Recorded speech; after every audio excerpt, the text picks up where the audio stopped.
हजारो वर्षापूर्वी एका छोट्याशा गावामध्ये एका सिद्ध पुरुषाचा जन्म झाला आणि स्वामी श्री काडसिद्धेश्वर स्वामी म्हणून ओळखले जाऊ लागले. आज त्या ठिकाणी कणेरी मठातलं काडसिद्धेश्वर मंदिर आहे.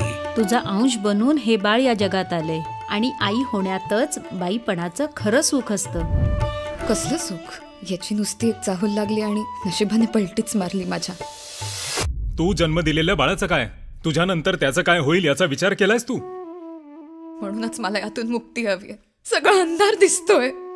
श्री अदृश्य काड सिद्धेश्वर स्वामी सांगतात, जगण्यापेक्षा जगवणं कधीही उत्तम. श्री अदृश्य काड सिद्धेश्वर स्वामीजी हे मुपीन काड सिद्धेश्वरांचे शिष्य आहेत. त्यांच्याकडे जादूचं चक्र आहे ना? नाही ग बाई, त्यांच्याकडे कुठलं जादूचे चक्र नाही, पण त्यांच्याकडे क्रांतिकारी परिवर्तन पण करून घेण्याची जादू आहे. मठाशी जोडले गेलेल्या लोकांसाठी हॉस्टेल बनवले, मुलांसाठी शाळा, गरीब शेतकऱ्यांच्या समस्या सोडवल्या. आजोबा, मला पण मठ बघायचंय, चला ना आपण जाऊया.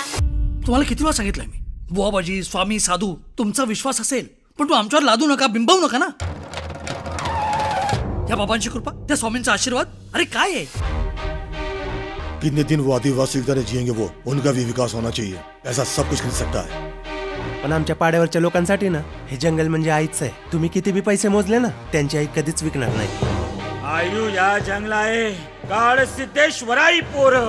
काड सिद्धेश्वर काही ना काही आपल्या हृदयात हात.